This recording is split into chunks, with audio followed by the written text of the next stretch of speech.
My name is Shelby Bradford, and I'm a third-year PhD student at West Virginia University. In my research project, I'm studying how a part of the newborn immune system impacts responses to early life vaccines. Newborns do not have the same immune system as do adults and even older children.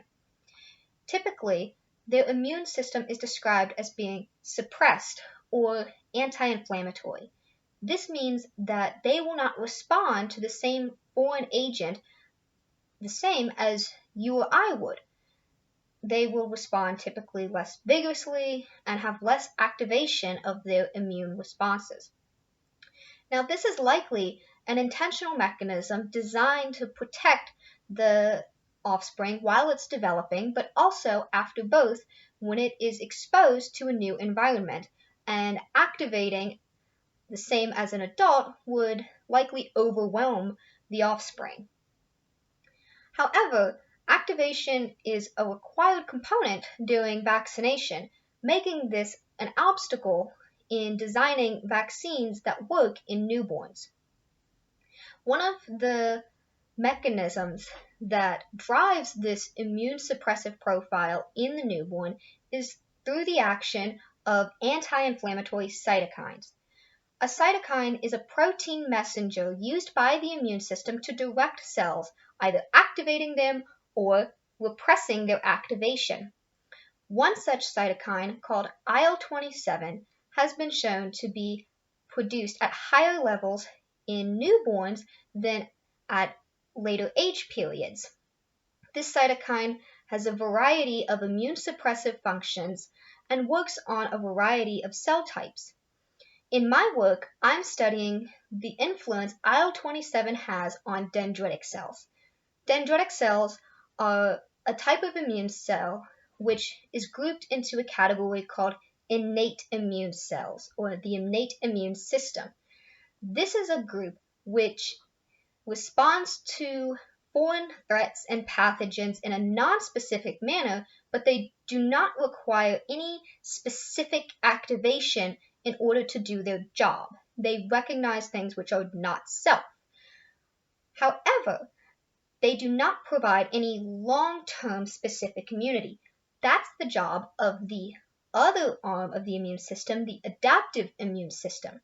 These cells, mostly T cells and B cells, require specific activation.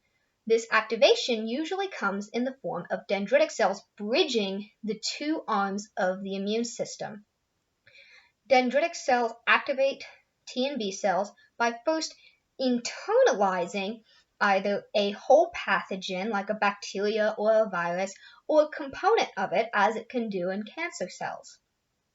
It will then break up this internalized agent into smaller pieces called antigens. These antigens are then expressed externally, and the dendritic cell migrates to the site of the T and B cells, where it's going to try to find a T cell or B cell which can recognize the expressed antigen. If a T cell or B cell recognizes that antigen, then it will activate it, and then those T and B cells will go and perform their immune functions during the infection. After this is resolved, these cells, both T and B cells, play a part in developing what is called long-term immunity, meaning that if the same pathogen or foreign threat enters the body again, these cells can respond rapidly, much faster than in the primary response where they had to wait to be activated. This is through the use of memory cells and antibodies. This long-term immune protection is the cornerstone of vaccination, which makes dendritic cells of particular interest in studying vaccine responses. Because IL-27 is increased in the newborns, it would make sense that IL-27 could affect dendritic cells' response to vaccine antigens and subsequently the long-term protection that's developed. To study this possibility, I'm utilizing a neonatal model of vaccination.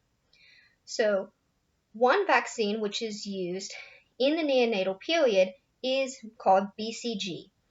This vaccine protects against tuberculosis. While it is very safe in newborns, it has variable efficacy or success in providing and generating long-term immunity against its disease. Using a neonatal model of vaccination of BCG, I hope to answer questions about how IL-27 may impact vaccine responses through dendritic cells. This can answer questions not only about how IL-27 can impact long-term immunity, but also may open avenues to better formulate vaccines to make them more productive in early life vaccination.